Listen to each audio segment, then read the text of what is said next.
Tanya, what do you mean we're not in the lead? We're not what? Who raised the most money so far? Oh, you're not in the Peter! lead. Well, Peter, okay, so now technically Peter is, and we're gonna talk about why here in a minute. Because it's definitely a competition. Well, yeah, so, you know, we do have competitive agents in our office, and I get emails saying, am I winning? Is there a prize for the most donations? And There is a prize for being raised money. A full heart. You get a full heart. The prize is your rewards in heaven. You're an awesome person. And you get lots of hugs from me as soon as I can. So one of my guys donated $1,200, but directly didn't go through our website. Yeah, well, Peter, I was going to talk about that. You're ruining away from me. Spoiler alert. Yeah. So, Austin, do you want to share that image? So, this dollar amount that we've raised so far is what shows up on the donation page. And Peter shared with me an email that he received from one of his clients. And Peter, I know you love to talk. So if you want to go ahead and talk about what that was and how that came about, I'm going to let you. What do you, what do you mean? I'm kind of shy. I know. Yeah. I wrote an email in addition to Facebook, and I have 26 neighbors, including myself.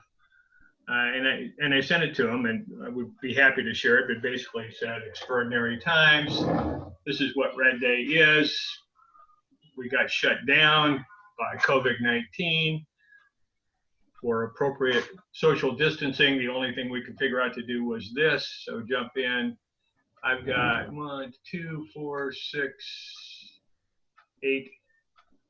9 of my neighbors so far have donated, and like I said, one of them sent an email and said he's going to donate earmark $1,200 for the Oregon Food Bank. Way to go, blah blah blah. But he didn't do it on our website.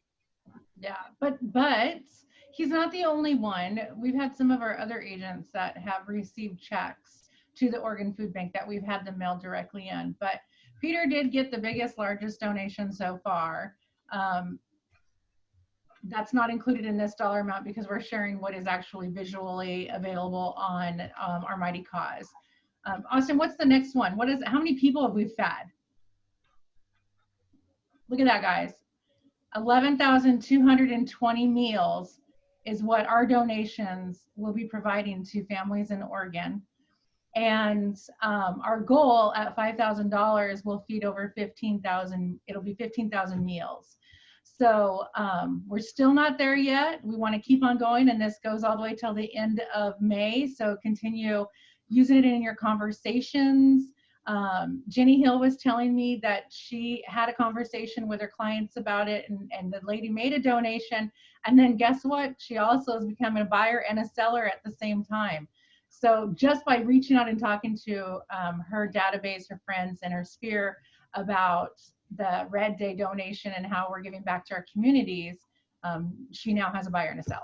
So great conversations, great way to reach out.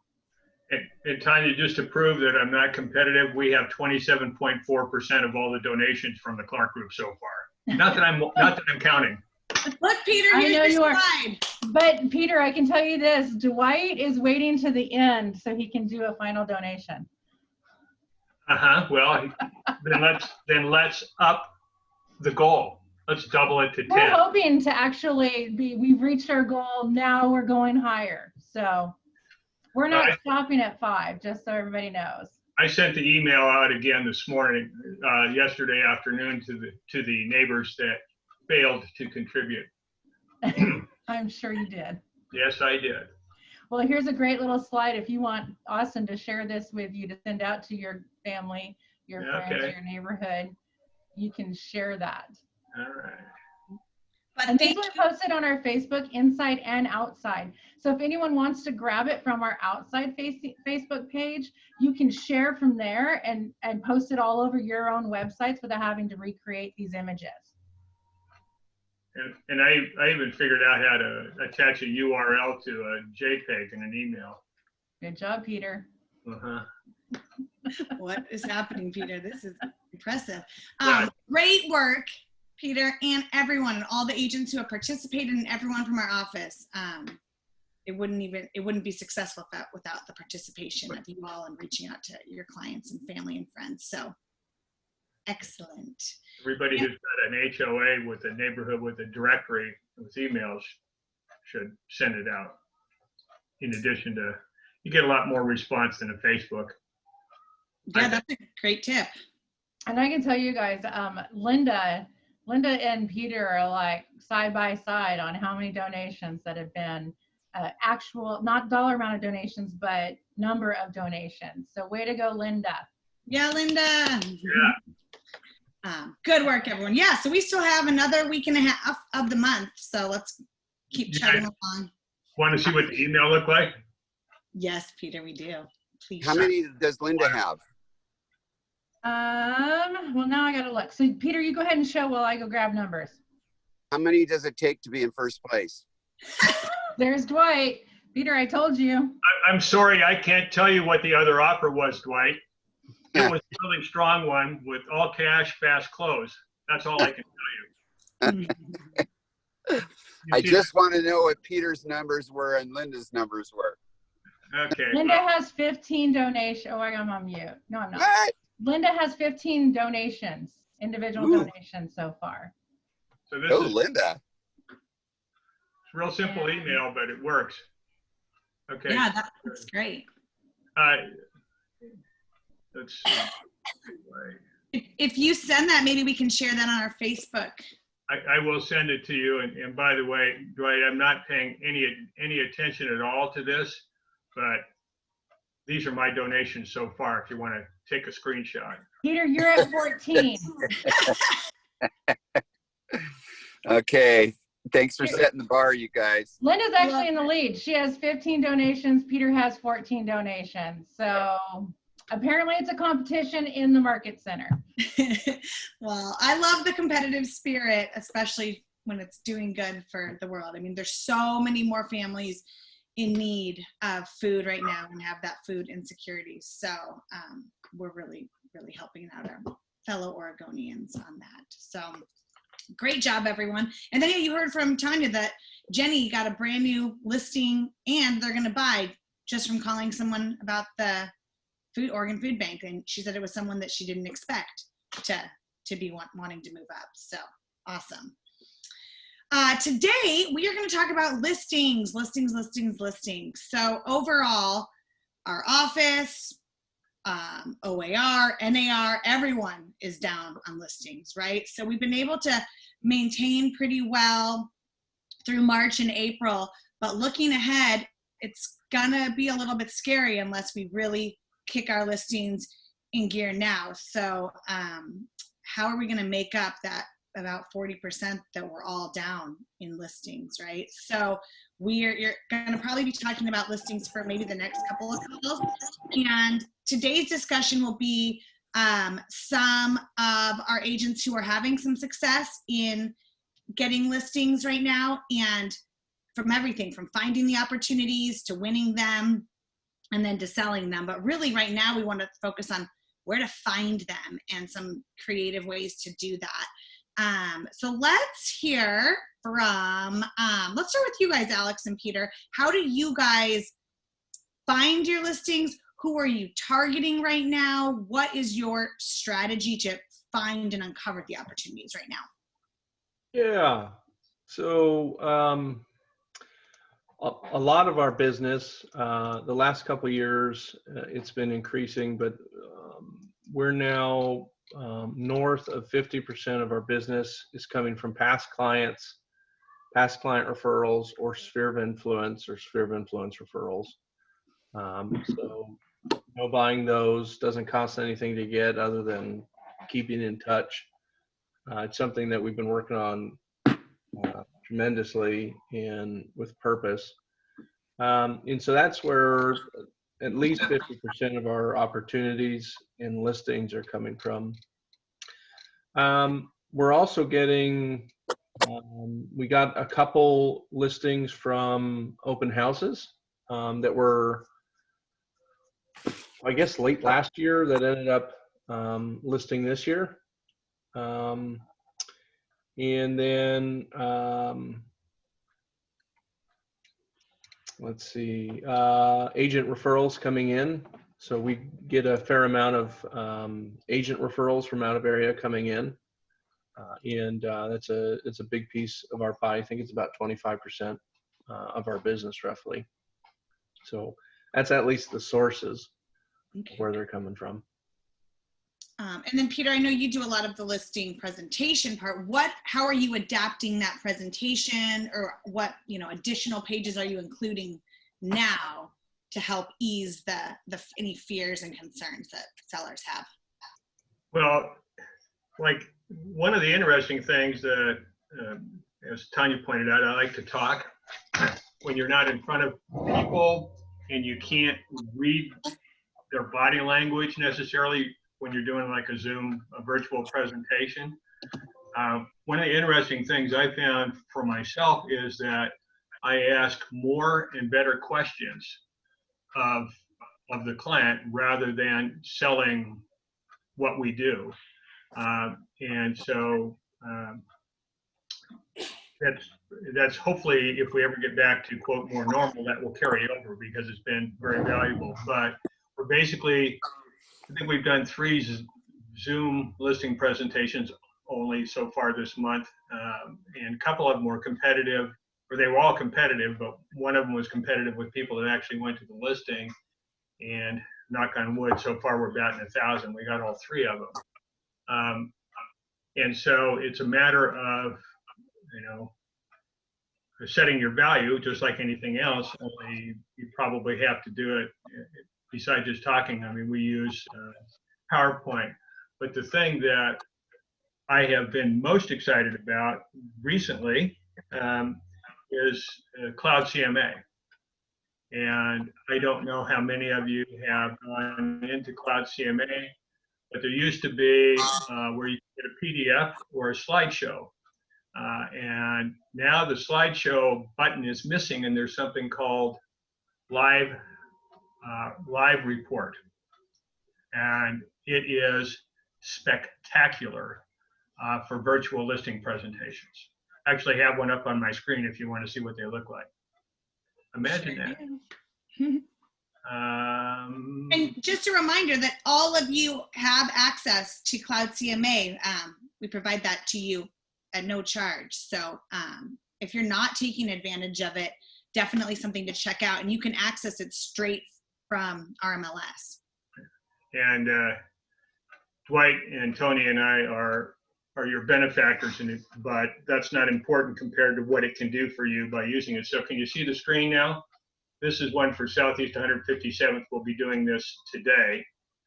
And to show you, I mean, you can go through the whole thing, but these are how the comps show up. So this is, and I will go in and actually put a photo of the home where the map is here, but it goes all the way across. And when you go up, for instance, and this guy wants probably $450 for his house, so you can pop up here. And what we do is we go through our how we do a little bit about who we are, how we do our business, where the market is, and then when we go to talk about the actual comps, we go here. And I don't know what this is doing, but and so you can go through them, and all the pictures are right here. And why is this? I'm missing something here. Come back. Oh yeah, down here. Anyway, you can go through, and it does average pricing, does all this stuff. It's just in a format that's real clean. If you can see them all on a map, maybe if my internet works, where they are,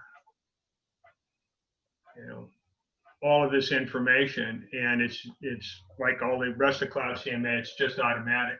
So if you go through and take the time to identify the comps from the RMLS that are most appropriate, and then put those in.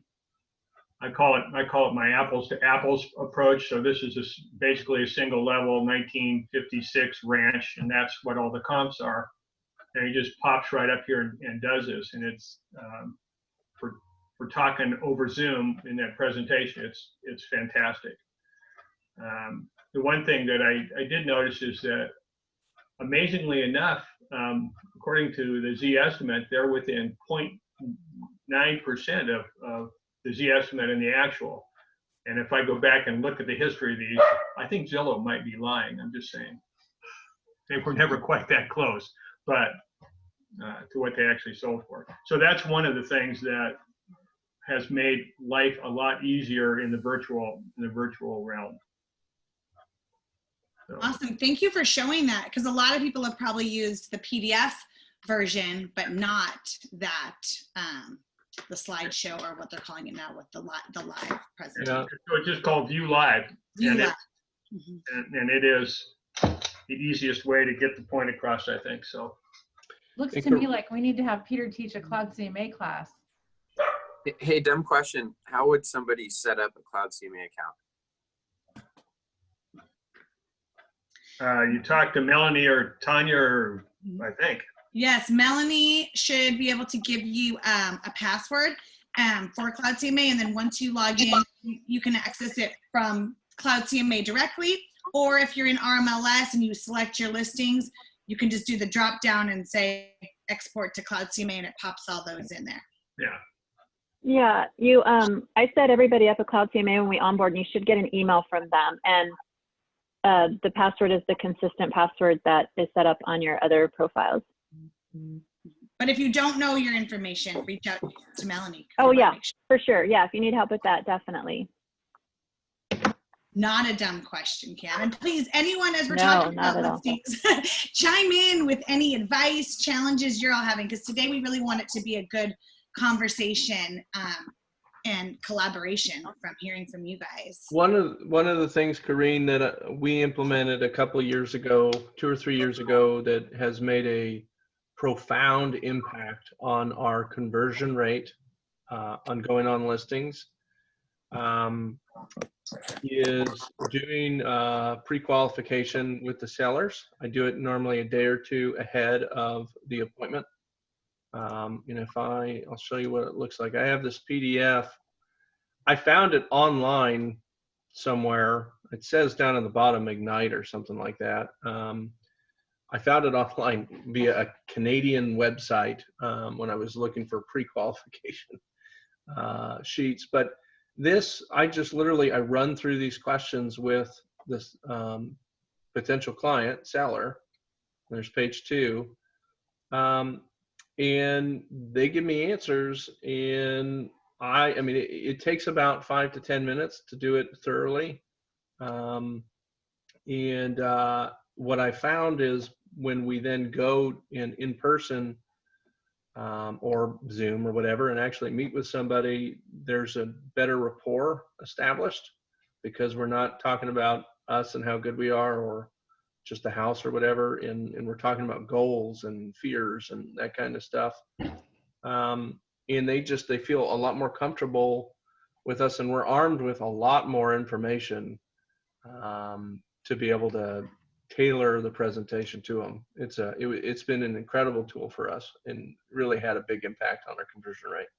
And Alex does those, but one of the things that I think happens is that if you're just on the phone with somebody and, we're looking forward to seeing, oh, by the way, how much you think your home is worth, they go, that's why I'm hiring you. Right? That's the typical answer. But 95% of the time when I get these pre-qual sheets from Alex to finish preparing the presentation, your assessment of the home's value is filled in.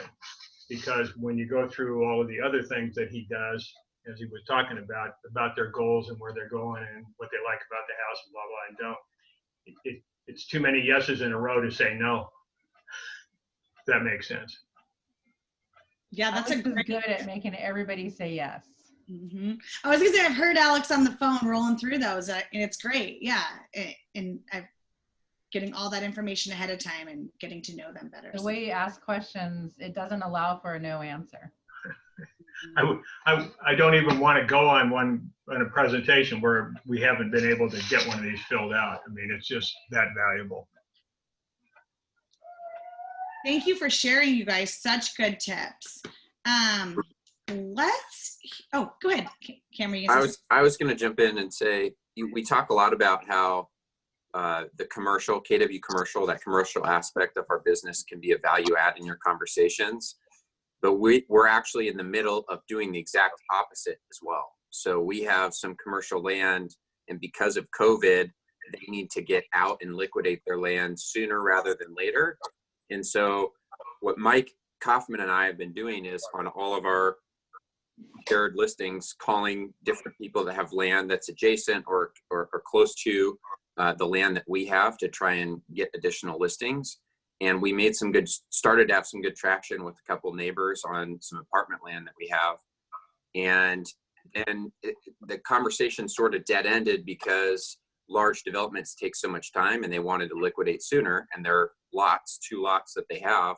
And so we pitched the residential angle of Keller Williams Realty Portland Premier, and it's looking like that one's going to come through and we'll get 2 additional listings this week from that. So just kind of the opposite perspective that we continually talk about. It goes both ways.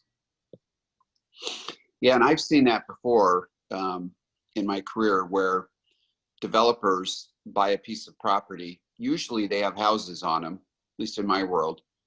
And once they own them and the economy changes and they realize it's not viable to hold on to them, then they'll call a realtor to say, hey, how quickly can I sell this? Well, they can sell them faster today if it's a livable house than they would be able to most likely if it's developable land that they just paid probably the highest price in a decade.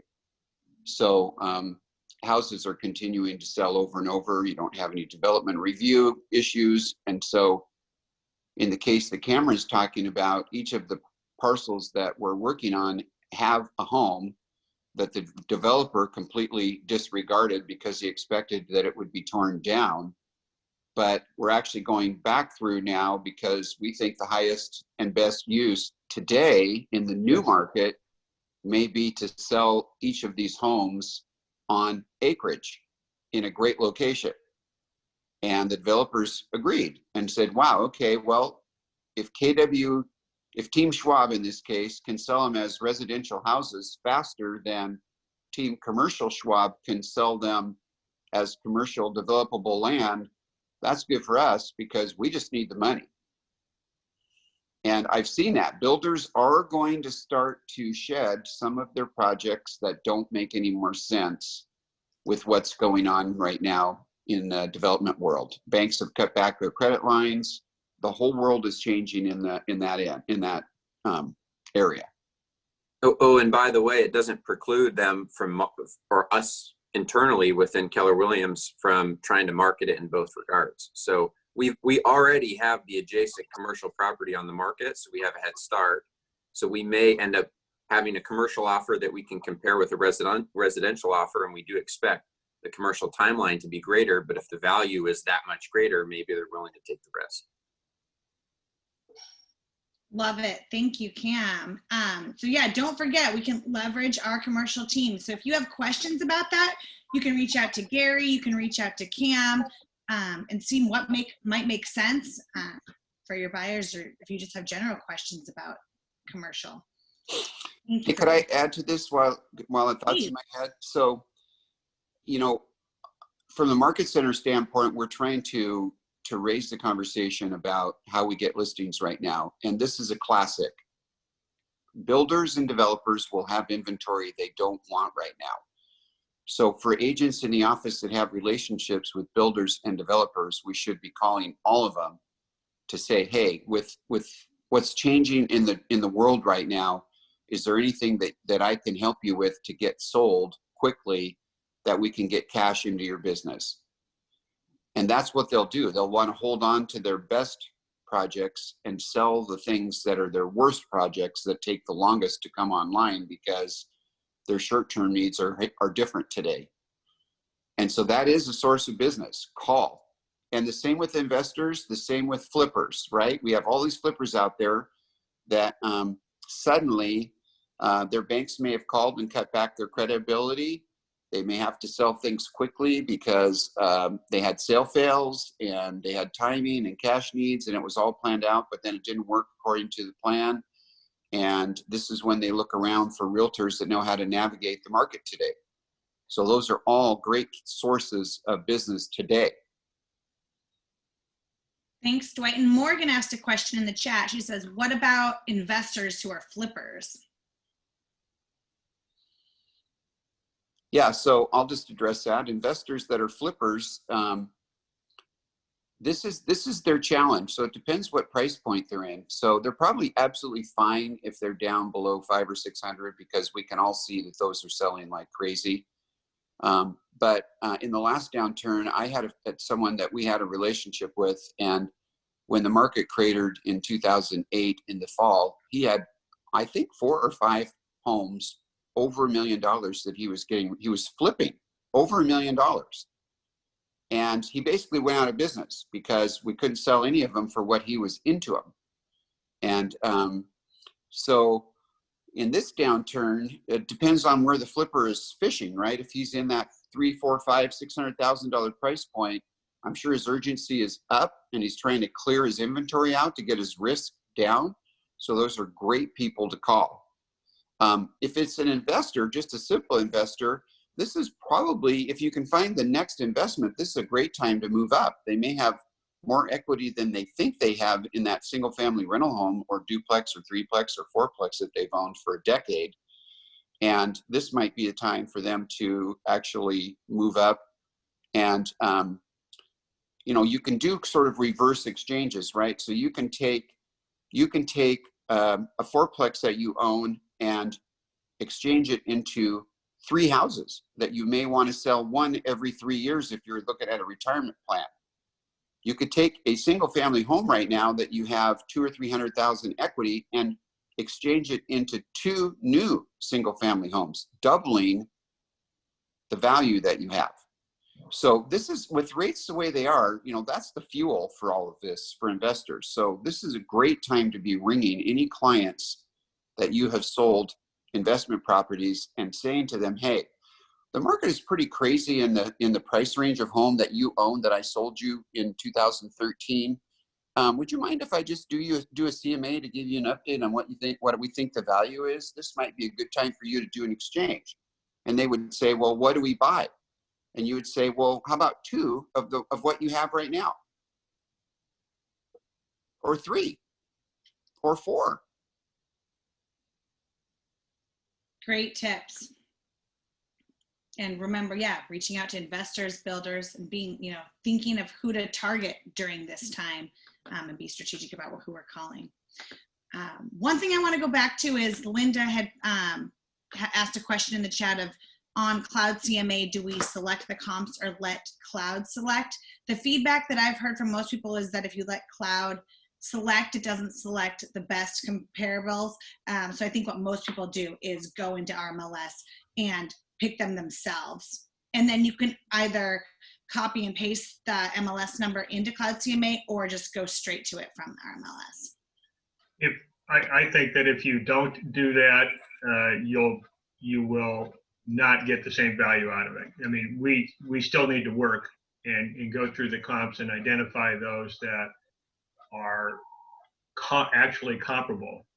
And that's when that report becomes almost invaluable. Great. By the way, one of the other things that I heard people are doing are going through the ADU or the Airbnb and the VRBO website and calling down, because those people can't rent their homes right now. And a lot of them are going to long-term rentals, I understand too. So. Yes, I heard that too. A great tip. Yeah, the VRBOs, the Airbnbs, because if they're not making that income, they might need to sell fast. They're motivated, right? Yeah. Okay, so what about if you're a newer agent or haven't been in the business for a long time and you don't have investor clients and you don't have lots of referrals and past clients? So I want to hear from Connie Vera, who she's been with us in real estate for just barely over a year. And Connie, will you share with everyone a little bit about like your business right now and what you have going on as far as listings? Connie, I see you're on. I know you were there. Hi. Hello. Hi. Hi, everybody. So what's going on in my business? Yes, 12 months I've been an agent, and I capped, and then my cap restarted on May 1st. I just closed 2 homes in the last week, a week and a half. I have 3 active listings. 1 went pending, or 4 active listings. 1 of them went pending this morning. I have, let's see, 3 in escrow, and also 5 listings coming up in the next few weeks. Holy smokes. Did y'all hear that, right? How many listings she has right now and upcoming, and just in the business a year. So tell us more about those listings. Where are you finding these? Where are you getting these people? I really wish I had some kind of recipe on how I'm finding these people. They're actually just coming to me. They're from my sphere of influence, and then now I'm starting to really get a lot of referrals. So I really feel like the biggest thing that I have done, and I've done this throughout my whole life, is mindset. Just feeling confident that you could really help other people and knowing that you could do it in a different way. I think kindness always wins, and compassion, and just the genuine interest to serve others. And I think that with that, people have committed to working with me. I haven't really been providing listing reports, or seller presentations through COVID because of the referrals. The people who are referring me are already advocating for me and saying that I will follow through for their best interest. And so they're not even asking about how long I've been in business or what, how I qualify as, to be the agent to work with. So again, I think Chantel a long time ago had mentioned, walk into a presentation knowing that you've already got the listing. And so that's kind of my mindset, is I walk in and I know I have it, and it's the questions not about me, but about, what they need, and asking them what they're trying to get out of this. So that's kind of like my 2 cents. I love it. No, thank you so much for sharing that. And then also, you do a really good job of having like a social media presence of, you are doing great things, and you have that energy and that compassion of helping your clients, and then you share that. So maybe share a little bit more about, do you have a social media strategy? Do you just kind of post when you feel it? What does that all look like? I wish I had a strategy. I feel like there's probably a good platform or something that people should be using. I literally am just sharing whatever I feel is on my heart. So I am so passionate about my work. I don't think I've ever been more passionate about a job, except for, as an educator once before. But I'm just so passionate. I love helping people, and I love sharing their successes, and then on top of that, my successes. And so whatever comes to me, I just share them away. No strategy. I don't know what days and times to post.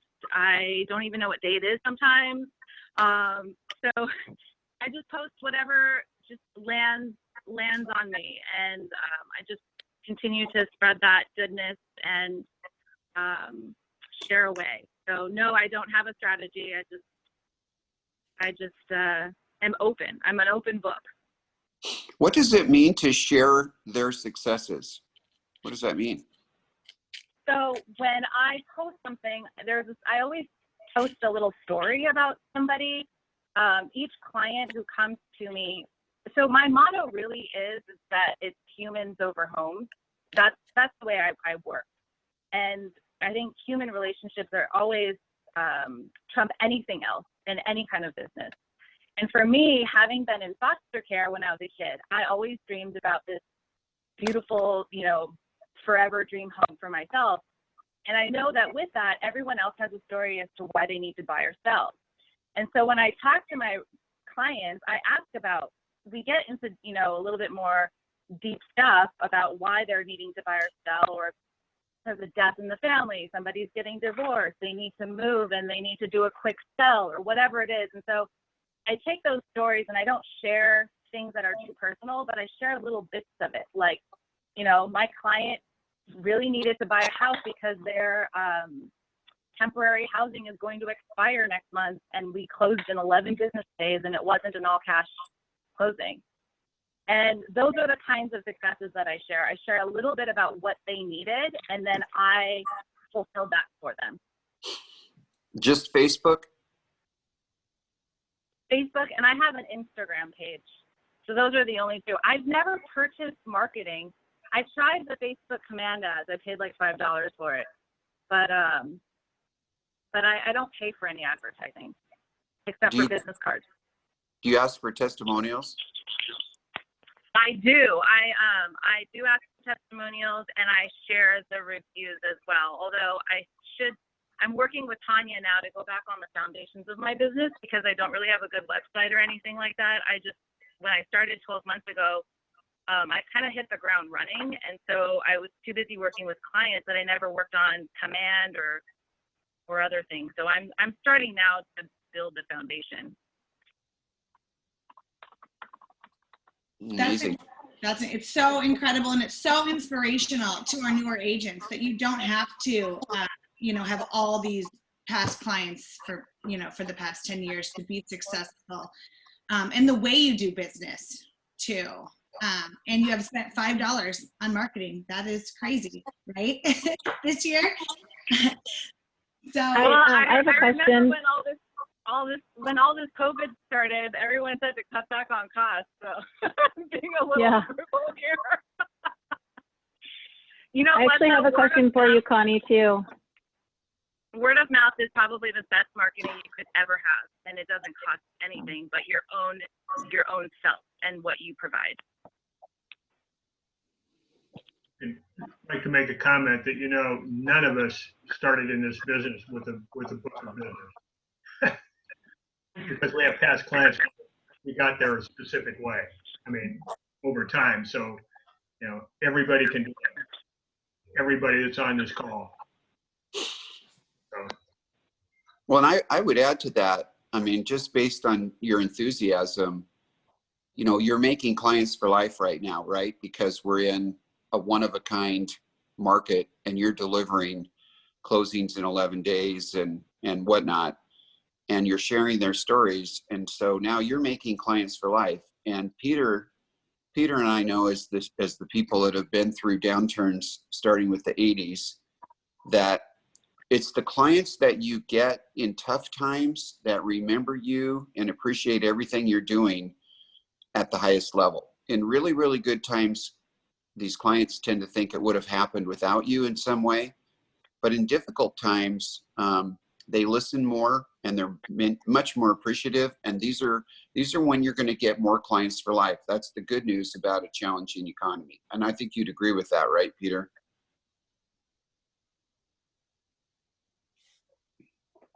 Hello? he gave the okay sign. Yes. Oh, I agree. Absolutely. okay. So does Alex. There you go. Awesome, Connie. Does anyone else have any questions for Connie? And one more thing about her, she's been doing all of this while homeschooling 3 children recently. So impressive even more. Thank you. Okay, anyone have any other questions for Connie? I know we did have one question. It's not exactly about listings, but about how you've been able to win a lot of multiple offer deals with your buyers. What's your strategy been on that?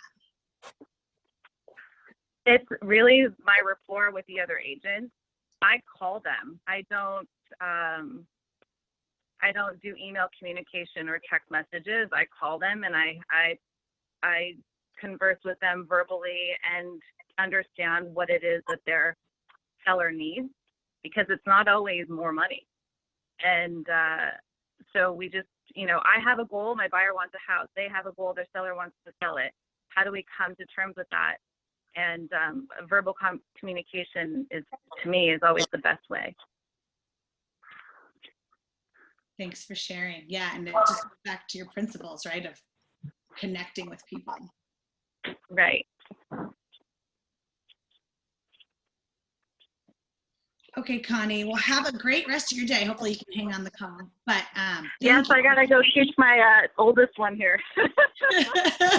I know we appreciate your time. So thanks for sharing. All right, bye. Bye. And then we had Robin shared in the chat that she uses a quick form and gives it to her clients at closing to fill out and ask if she can use their comments for marketing testimonials. So awesome, Robin, leveraging your clients and the word of mouth. So that's great.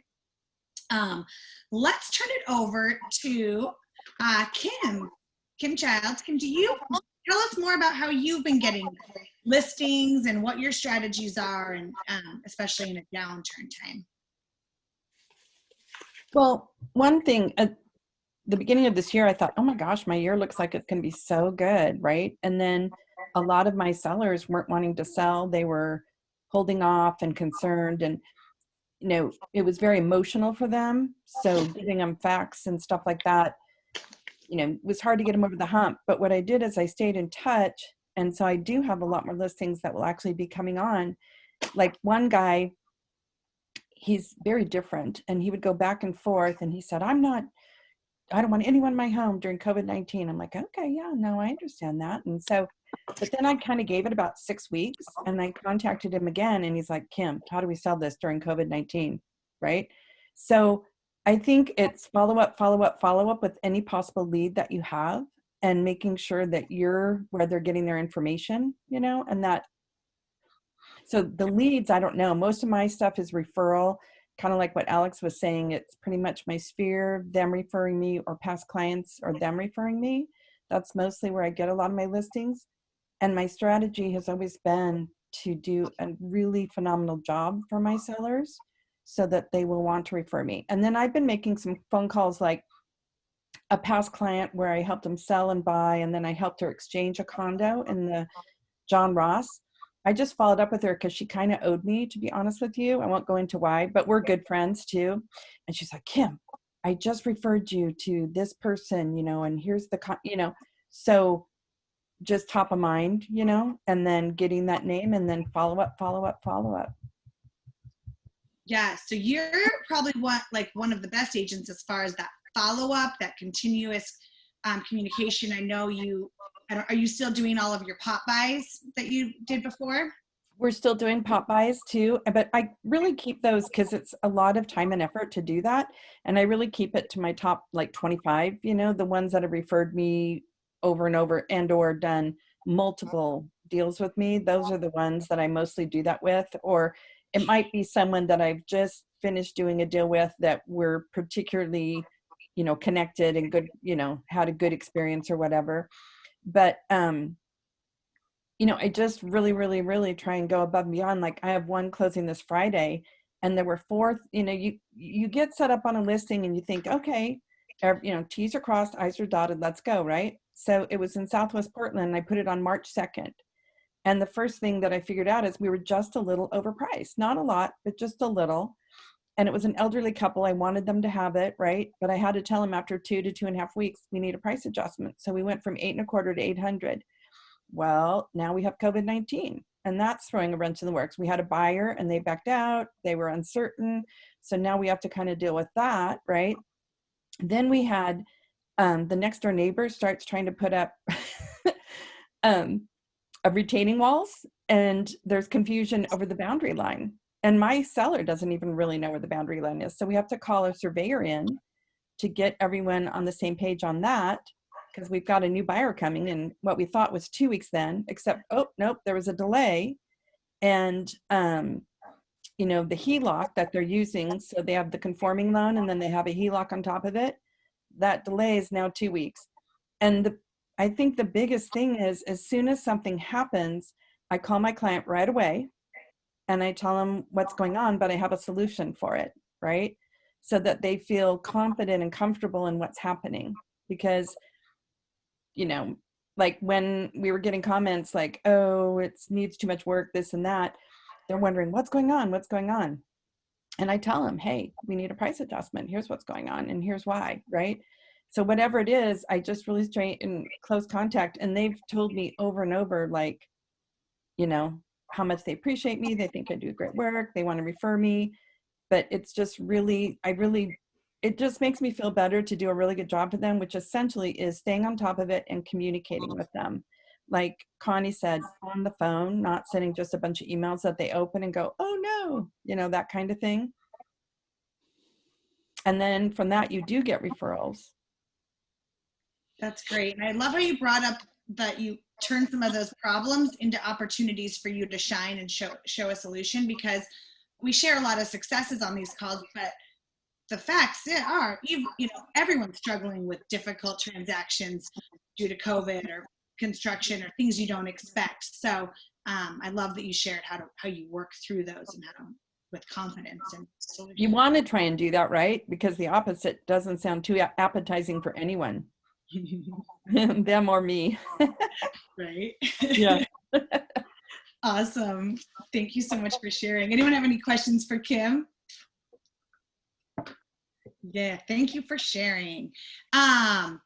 Marcella, I want to have you talk about something pretty cool, that how you guys are leveraging our listing services, the KLS, and how you're showing that to your listing clients, and how it's affecting like their internet presence.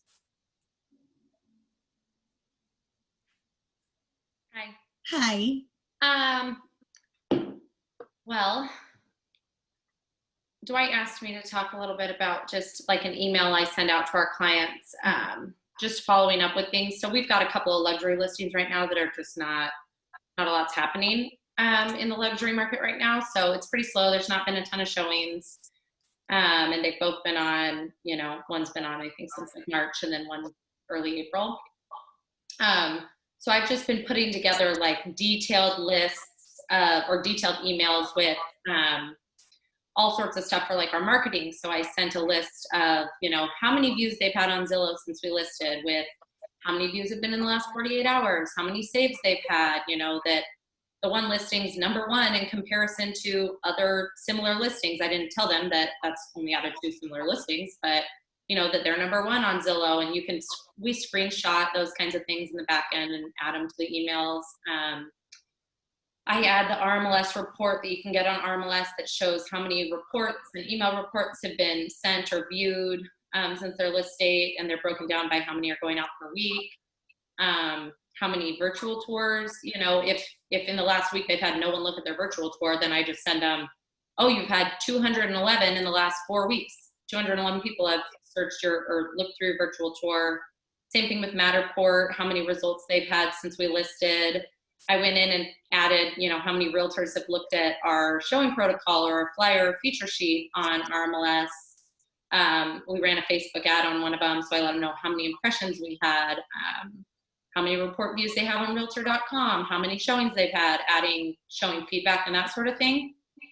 And a lot of this stuff, you know, if I just put it in an email, they're just, I think, probably excited to see that things are happening out there, even if maybe it's not translating into showings right now, but at least, you know, that shows them that, hey, your property is, you know, on Zillow, which they can go on Zillow and see how many people are saving and viewing their property, but not everyone does that, or maybe, you know, one person in the couple does and the other doesn't. So just a way to stay in touch with them and let them know, you know, we're paying attention to this stuff. So, you know, because they might think we're not doing anything, but really we're, you know, back here trying to figure out, you know, what's going on with their listing. Are people even looking at it? That sort of thing. So that's about it. Thank you for sharing that. And sweet little Haven, no cries out of her this time. But that's a great way to show your listing clients that, you know, because these luxury houses might take a little bit longer, but you're showing them that you know all the facts, you're looking at it, you're staying engaged, and you're helping with that, to tie in a little bit what I was talking about by doing those Facebook ads and then combining that with KLS, it's gonna boost that online presence and that SEO on Google and Zillow, and help boost it to get more views and be more visible, which is the ultimate goal, right, with all of the listings. So focusing on improving that visibility and then sharing that story with your clients. Can I add something to encourage what Marcella said? For those of you who haven't been in the business long enough to have the pleasure of being the second realtor or the third, when you do, if you ask a very simple question, which is, why do you think your home didn't sell? Well, the first answer is, well, because, or what was wrong with your previous realtor? They said, well, number one is the house didn't sell. So the follow-on question is, why do you think that is? And the answer 80% of the time or better is, well, we don't know. We don't know what a realtor was doing. We don't know if our realtor did anything. And obviously, if we just had a better flyer, it would have worked. So by keeping them up to date on everything that you're doing, like Marcella just said, it takes away that objection, and they're much easier to work with. That's all. Great advice from Marcella and Peter. So thank you for sharing that.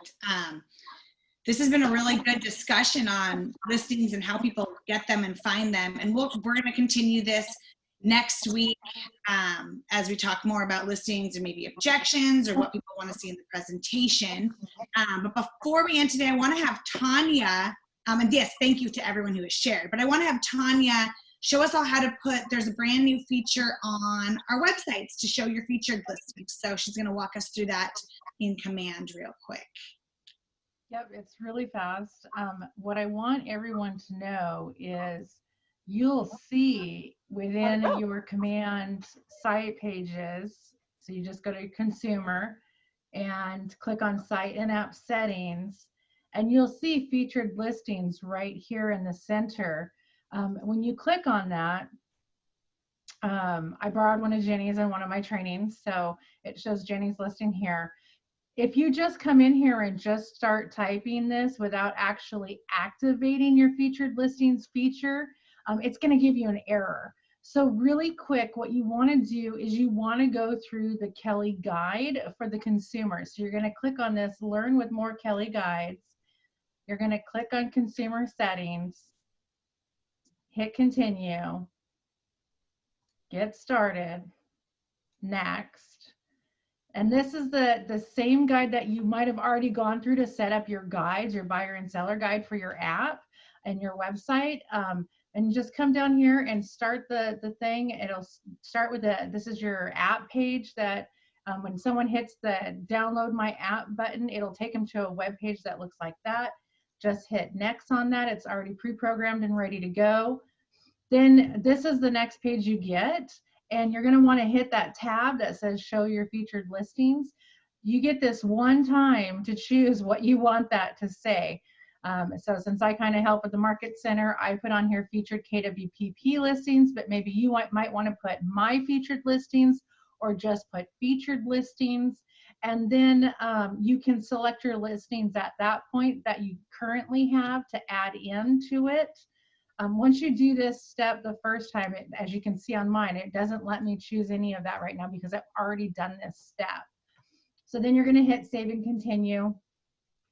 And then it takes you to the guide builder, and you don't technically have to go back through this. You could just hit skip. Now, if you haven't done this, you absolutely want to do it because this is what they see on the app. And if they actually log into your website, it shows the step-by-step guides. And as a consumer, actually, I'm going to show you guys really fast.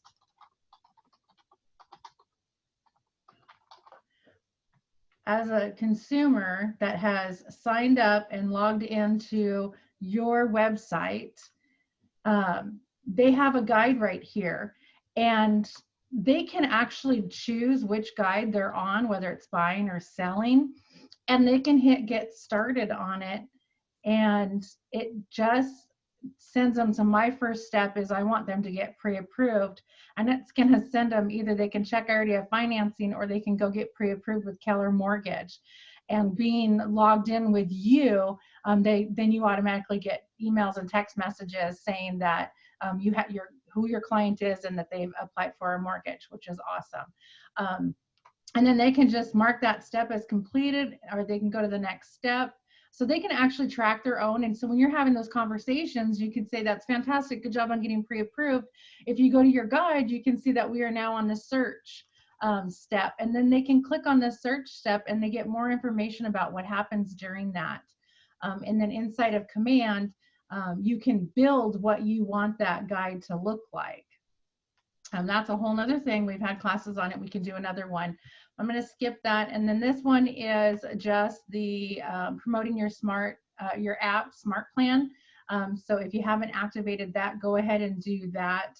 And then when you're all done, you'll come back in here to the guide builder, site and app settings, featured listings. Now at any time, I can come in and I can choose more listings that I want to add. It'll automatically show all the listings that you have. If it doesn't, click on all listings, find your property either by the address or the MLS number, and you can select more listings and add them to your web page. And then on your home web page, here's the home page, scroll down, there's featured listings. Simple, quick, easy, but you have to go activate the featured listings guide to be able to get that to work correctly. That's it. Oh, wait, there's one more thing. Sorry, there's always one more thing. I got really excited about this. I wanted to show everybody.